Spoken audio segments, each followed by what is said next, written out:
Oleh karena itu budaya menghormati orang tua perlu dijaga, perlu dipelihara dan diwariskan kepada anak-anak kita. Tali silaturahmi sehingga ada respeknya kepada orang tuanya. Jangan bapaknya dianggap CS, ibunya dianggap CS, kakeknya dianggap CS. Hilang rasa respek, hilang rasa menghormati. Sementara orang tua sendiri tidak bisa memberikan keteladanan, kurang mendapat perhatian dan lain sebagainya. Apalagi kalau baik ibu maupun bapak adalah orang-orang karier yang setiap hari sibuk menghadapi tugas masing-masing. Bapak sibuk rapat, pindah kantor sana kantor sini, ibu sibuk arisan, besarlah anak-anak di tangan pembantu dan lain sebagainya, sehingga dia merasa kurang mendapat perhatian, dan ini akan ikut membentuk warna dari kepribadian yang dimilikinya. Sampai kepada pelosok-pelosok desa, jaringan televisi memang menguntungkan. Tapi kalau sudah sampai kepada menayangkan budaya-budaya yang tidak sesuai dengan pola di mana mereka tinggal, pola lingkungannya, dan ingin mereka terapkan dalam kehidupan, ironi dan menyedihkan. Maka sering dikatakan, jikalau ABRI masuk desa, rakyat beruntung. Jikalau listrik masuk desa, rumah jadi terang. Jikalau koran masuk desa, rakyat jadi cerdas. Jikalau hakim masuk desa, rakyat lalu sadar hukum. Tapi jikalau maksiat dan munkarot masuk desa, minuman keras masuk desa, judi masuk desa, pelacuran masuk desa, rakyat tentu kiamat. Dan kita harus punya budaya untuk memilah dan memilih, mempunyai filter untuk jadi daya saring positif. Oleh karena itu saudara-saudara, tahap kedua setelah menanamkan jiwa tauhid kepada anak, tanamkan rasa hormat kepada orang tuanya. Orang tua itu ibu bapaknya, orang tua itu guru-gurunya yang mengajarkan dia, atau yang dianggap tua yang lebih senior dari dia. Karena tidak ada satu peradaban yang berdiri sendiri. Bagaimanapun maju dan modernnya kita sekarang, tentu merupakan mata rantai yang berkaitan dari generasi terdahulu. Ini yang kedua. Setelah tauhid, berbakti kepada ibu dan bapak. Tidak ada satu kebahagiaan yang bisa ditegakkan di dunia ini tanpa doa, tanpa restu daripada ibu dan bapak. Ini keramat hidup. Doanya dikabul Allah dan kutuknya juga dikabul oleh Allah Subhanahu wa ta'ala. Jadi mendidik anak setelah menanamkan jiwa tauhid, menanamkan rasa hormat dan taat berbakti kepada ibu bapaknya. Itu yang kedua. Kemudian yang ketiga, melalui model Luqman, Quran mendorong kita untuk mendidik anak, menanamkan etika otonom. Apa itu? Ya bunayya innaha in takum mithqala habbatin min khardalin fatakun fi sakhratin aw fis samawati aw fil ardi ya'ti biha Allah. Wahai anakku, sesungguhnya kalau ada satu kebaikan yang kamu kerjakan, kecil, tidak nampak oleh pandangan mata yang zahir, yang kecil itu tersembunyi di puncak langit, di dasar bumi yang paling dalam, atau di tengah batu hitam sekalipun, Allah pasti mengetahuinya dan pasti akan memberikan balasan yang seadil-adilnya.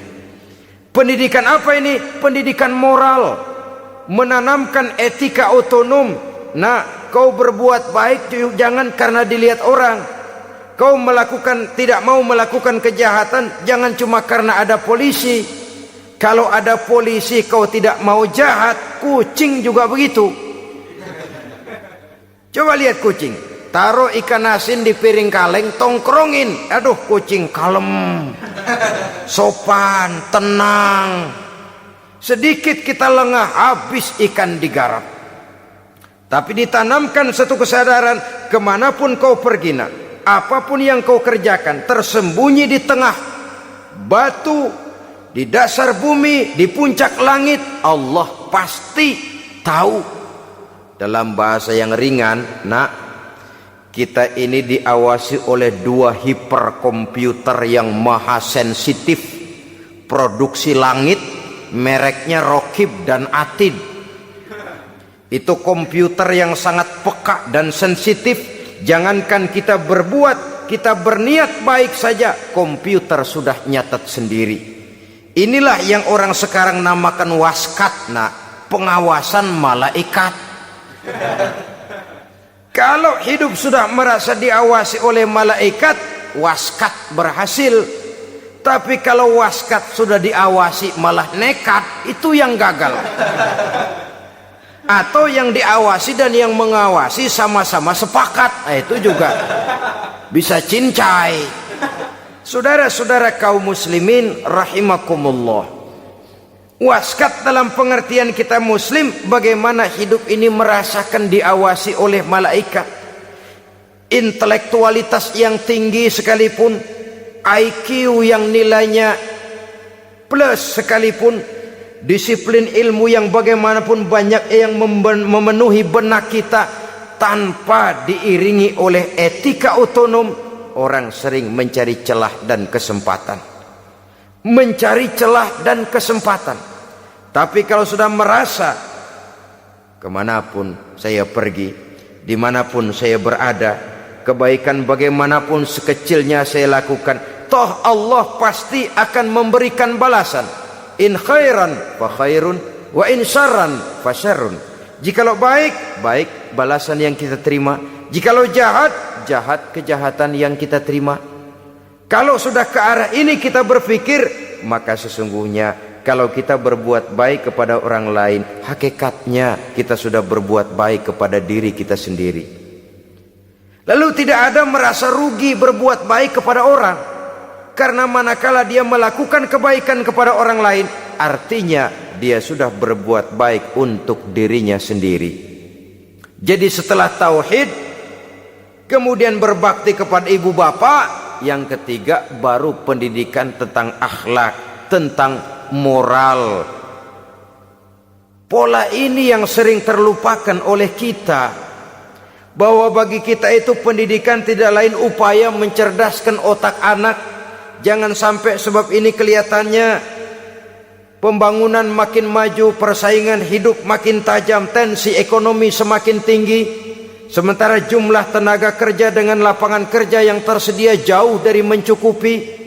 Jikalau tidak membekali anak dengan pendidikan yang menunjang lapangan pekerjaan, orang tua khawatir, takut sekali anaknya jadi gelandangan. Dikhawatirkannya kehidupan dunia ini, sementara dia lupa kalau anaknya bisa jadi gelandangan di akhirat. Padahal selama-lamanya gelandangan di dunia paling seumur manusia itu 60 tahun, 70 tahun lah umur orang sekarang. 70 itu sudah luar biasa itu. Tapi kalau harus menggelandang di akhirat, menjadi gelandangan di akhirat, alangkah menyedihkannya. Apakah akan kita korbankan satu kehidupan yang langgeng, abadi, cuma karena tertipu oleh fata morgana dan kamuflase? Kita korbankan yang sedikit, kita korbankan yang besar karena kita memilih yang sedikit. Dalam bahasa Al-Quran memang pernah diceritakan hidup ini hakikatnya perlombaan, saudara-saudara. Perlombaan. Dan di dalam perlombaan itu ada yang menang, ada yang kalah.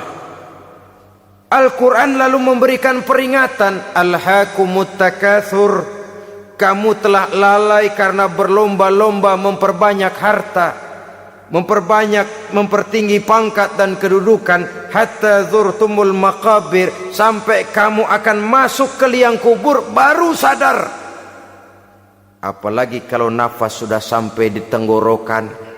Persis Fir'aun sudah tenggelam di lautan merah, mau mampus, baru dalam sekaratnya, amantu birabbi Musa wa Harun, kalau begini caranya saya juga percaya kepada Tuhan Musa dan Harun, percaya kepada Allah. Sudah mau mati baru amantu birabbi Musa, kami percaya kepada Tuhan Nabi Musa, kata Fir'aun. Malaikat maut kesel bener, dilelepin terus di laut. Mampus lu sekalian.